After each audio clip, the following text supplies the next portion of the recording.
magaalo kasta oo soo kobcaysa waxay la timaadaa fursado cusub. magacaygu waa Cabdalla May, CEO Sole Group. Guri ma ahan oo kaliya dhisme laga dhisay shub iyo bir. Hanti kasta waxay u baahan tahay daryeel, dayactir iyo kormeer joogto ah. kharashaadka laga qaado ownerska badanaa waxaa lagu celiyaa guriga. depositkaasna waa u celin karnaa haddii lagu ogaado inuusan dhaawacyo u gaarsiin guriga, korontadiisa iyo biyihiisana uu iska bixiyey. Solia Group waxay u shaqaysaa maamulidda hantida maguurtaanka ah si ay u ilaaliso amniga hantidaada. Halkaas ayay ka bilaabataa sheekada Solia.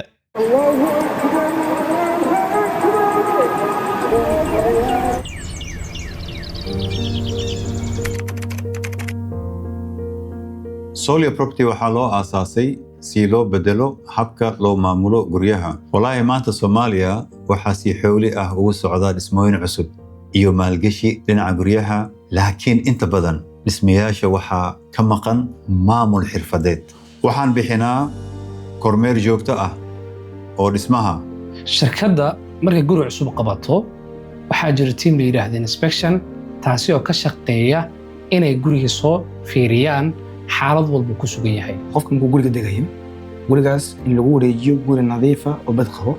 midda kale oo labaad waxa weeye in qofka guriga iska leh guriga markuu soo wareejiyo asigoo wada banaan in guriga asaga ah la soo jeegareeyo mutuleelka guriga yaalo, tubooyinka guriga yaalo, korontooyinka si loo geliyey sida RCD oo kale guriga lagu leeyahay. RCD wax badan guriga ka caawina. waxaan maanta joognaa mid ka mid ah guryaha cusub ee shirkadda la soo wareegtay inaan jeegareeno ciladihiisa oo guud. waxaana loo yaqaanaa General Inspection.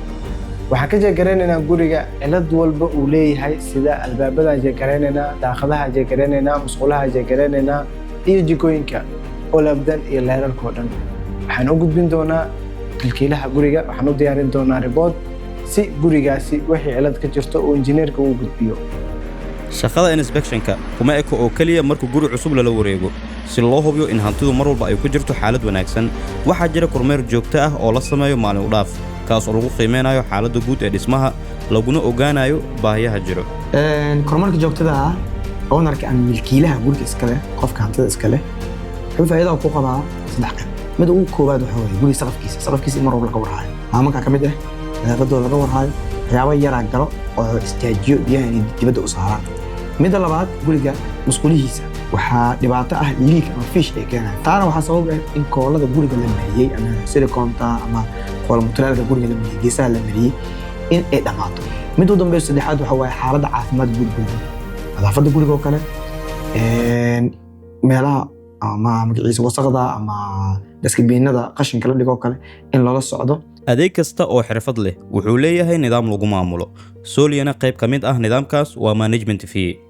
Management fee ma aha kharash dheeraad ah, waa maalgashi lagu ilaalinayo hantidaada, laguna yareynayo madax xanuunka maamulka maalinlaha ah.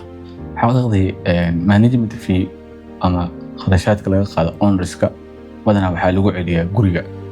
sababtoo ah guriga waxaa ka imaada cabashooyin xagga ah korontada ama biyaha ama faryaamo in loogu baahan yahay. tan intii guriga laga kariyey caqabadaha ama cabashooyinka uu soo dalbado.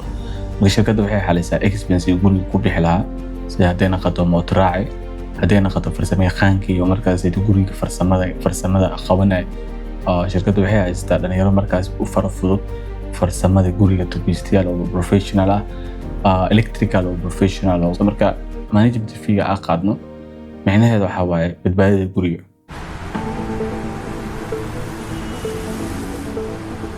Halkan waa howlka Solia Facility. waa kooxda hubisa in talooyinka iyo warbixinada ka soo baxa inspectionska loo bedelo shaqo dhab ah. Facility management waa maamulka iyo daryeelka hantida si ay u noqdaan kuwa ammaan ah, nadiif ah, sidoo kale agabyadeeda oo dhammaan ay shaqeynayaan. marka hore aan guriga la soo wareegno waxaan ku xirnaa agabyada ammaanka sida CCTV-ga, access control-ka iyo intercom-ka. maadaama guryaha inta badan gacanta ku hayna kaamirooyin ay ku xiran yihiin, waxaa jira team u xil saaran inay la socdaan dhaqdhaqaaqa guriga iyo dhammaan wax ka socda guriga. sidaa daraaddeed wixii riboodaya lana ka baahdo oo gurigaas la xiriira inaan u soo gudbino teamka ku shaqo leh. waxaan aragnaa kaleeto nadaafad darro iyo waxyaabo la xiriira qolada departmentiga ku shaqo leh oo cleaning-ka ayaan u gudbinaa isla markiiba.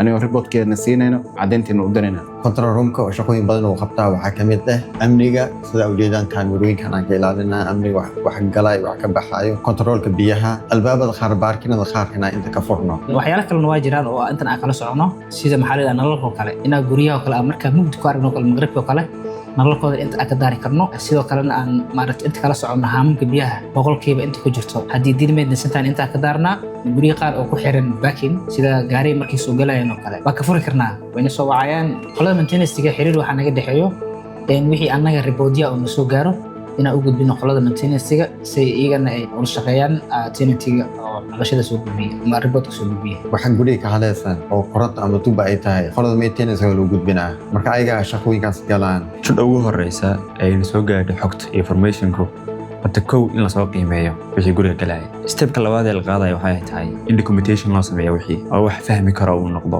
qofka mulkiilaha ah wixii shaqooyin xasaasiya iyadoo lala wadaagayo qofkii shaqadan mas'uuliyaddeeda loo baahnaa in shaqadan lacagta ay ku baxayso inuu bixiyo si lamida haddana loo sugi maayo in jawaabtiisa laga helo waxaan u fudaydinaa si loo gudaadiyo nafaha guriga ku nool iyo isla guriga laftigiisaba dhismaha laftigiisaba in shaqada la sii qabto lagana qabto caddaymo wax ku oola oo uu ku fahmi karo qofkan laga rabay shaqada roolkeena waxaa ka mid ah inaan milkiilayaasheena u gudbino xog maaliyadeed oo saxan xogtaasoo isagu ka faa'iidi karo gurigiisa waxaa income soo galay waxaa ka baxay dhammaan inuu helo xilliyada uu codsado bil walba hadduu codsado 3 biloodba hadduu u baahdo xogtiisa maaliyadeed ama sanad walba